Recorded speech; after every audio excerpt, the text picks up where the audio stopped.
Yes, I've decided I'm going to serialise my book, Vampire Asylum, as well.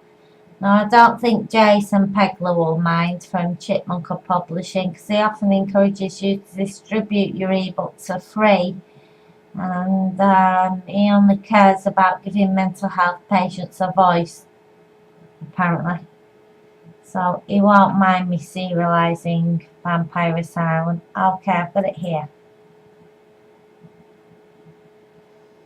Vampire Asylum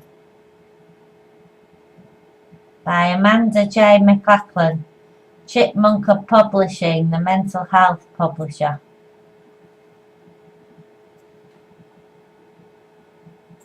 Okay.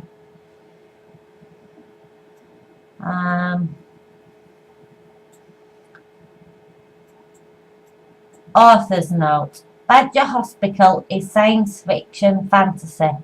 The truth about what happened to the asylums is too boring to write about. I worked in Brockle Hospital when it was closing during the 80s.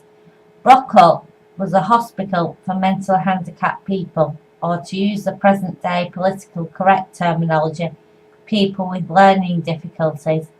Mainly, they were just homeless people who nobody wanted.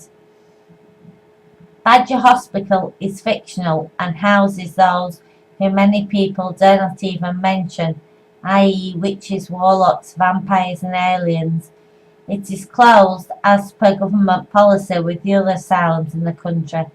Please don't have nightmares. Whether you want to believe in witches, warlocks, vampires and aliens exist is up to you. Personally, I believe in Santa Claus and fairies. What if the government had a secret hospital these people were sectioned in? I have always had a wild imagination. I hope you enjoy my story.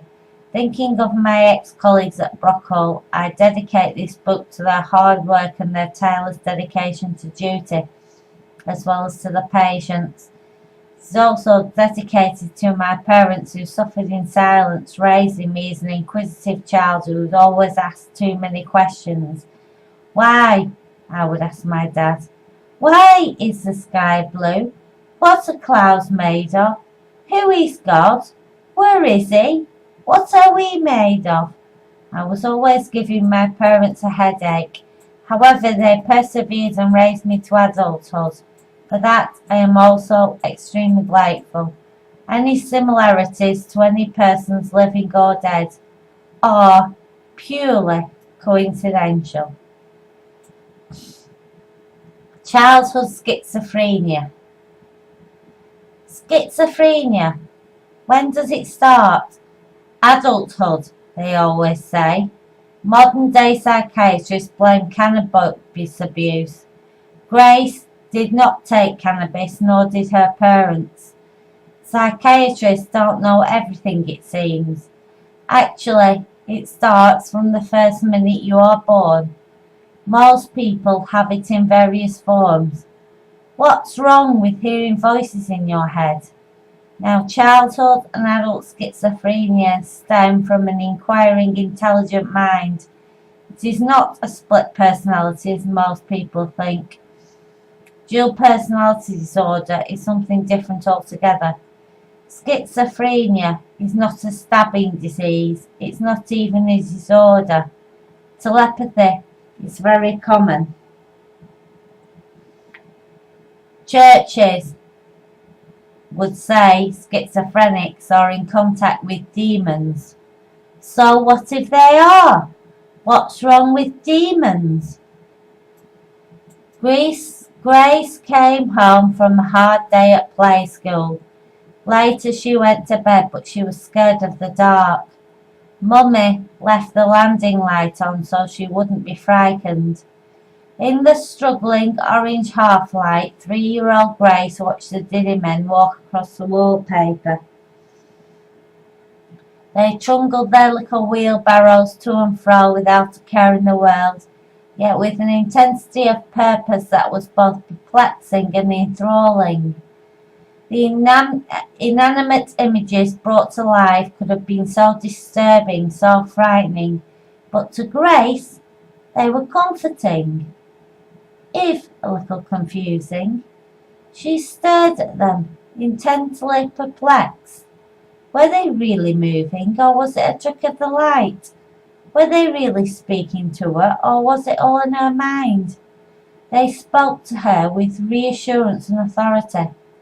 Everything's all right. Ignore the bullies at play school. Grace, go to sleep. As she closed her eyes, a wave of peace washed over her. Those stupid bullies will go to hell, she thought to herself.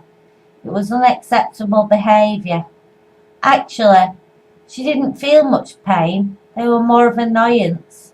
She did not want to play with them ever again. Her legs hurt. She wriggled them in annoyance. Growing pains, her mother called them. She drifted off into a fitful sleep. She dreamed she was standing on a cliff edge. She was terrified. Suddenly, her terror reached new heights as a man dressed in a black cloak appeared and pushed her over the edge. She fell into the eternal unknown, terrifying darkness. As she reached what her dreaming mind told her was the end of the trip, the bone-crushing agony of a certain death, she awoke screaming.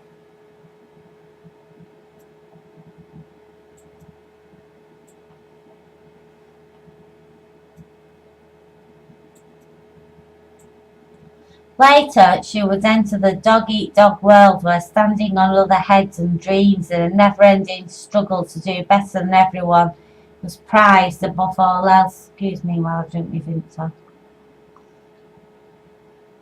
Kindness was viewed as weakness and vulnerability was exploited.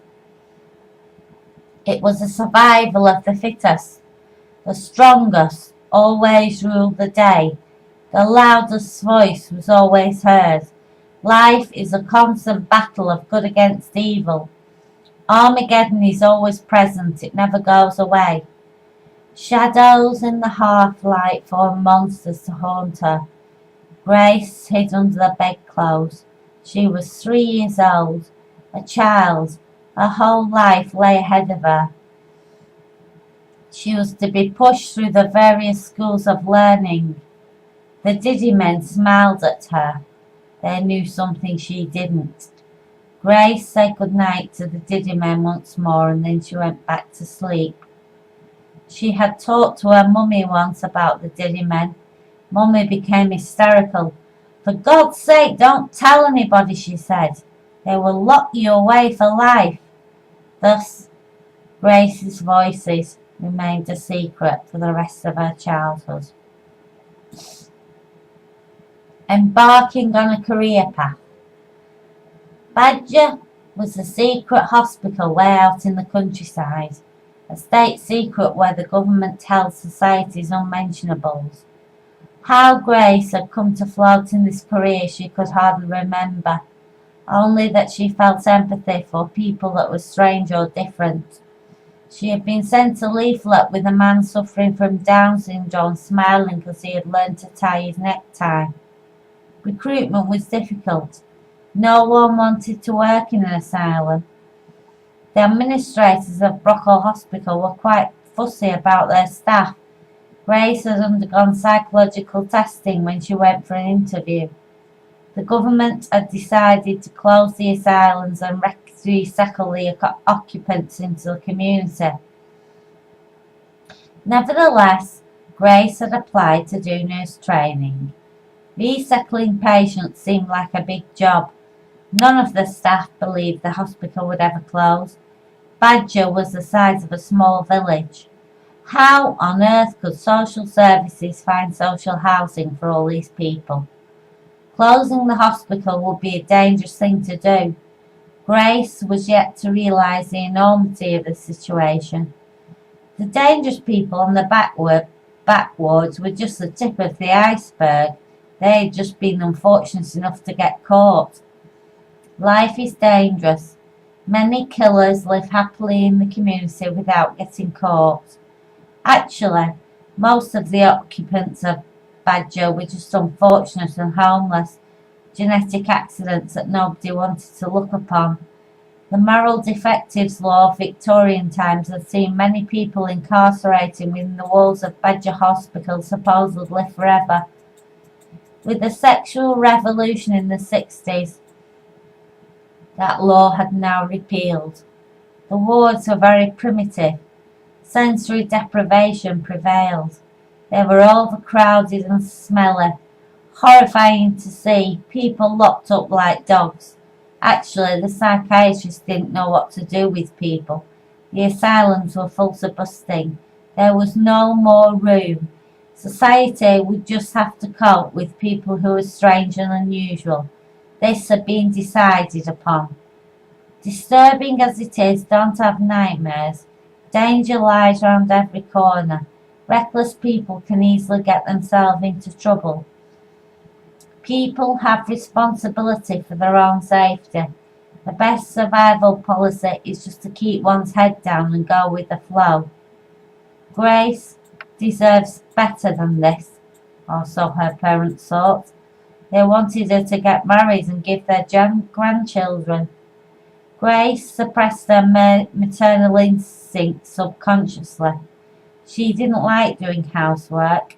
Subconsciously, she knew she could never make a man happy.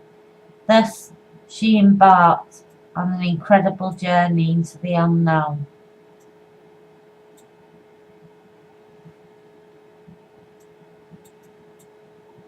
It was a bright, sunny afternoon in May. Grace turned down the long, winding road that led to Badger Hospital in the car with her parents, Frank and Edith.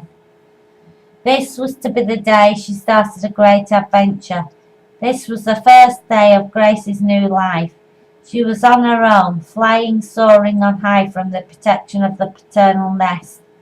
Actually, she was nervous, yet excited at the same time. Pregnancy was far from her mind. She craved adventure. She wanted to earn her own money. Quite what she would do when the hospital closed, she was undecided. Grace lived for the here and now. The future was unpredictable. Most of her friends from home were now settled with babies. She hated the sound of babies crying. Why do babies cry?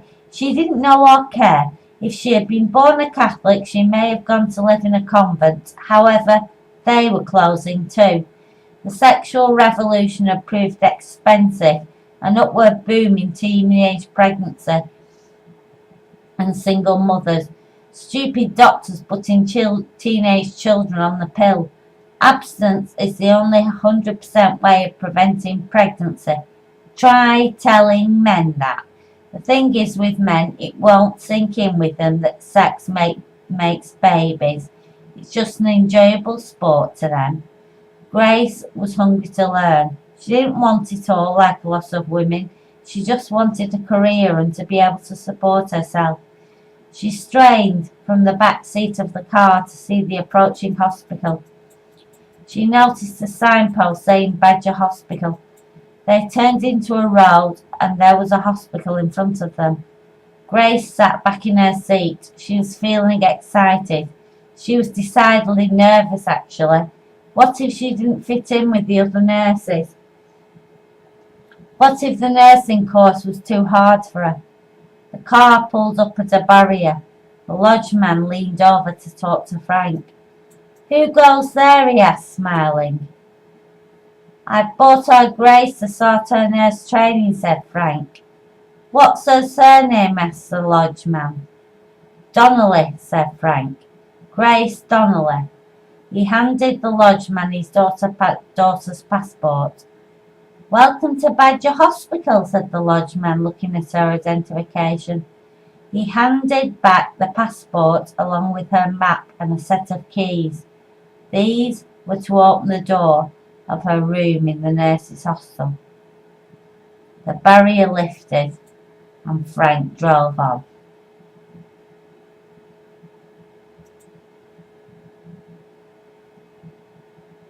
Yes!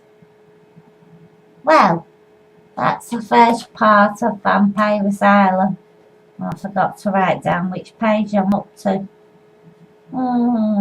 That'll be a pain next time I come to... Yes, that is the first part, serialisation of Vampire Asylum. Thank you, people.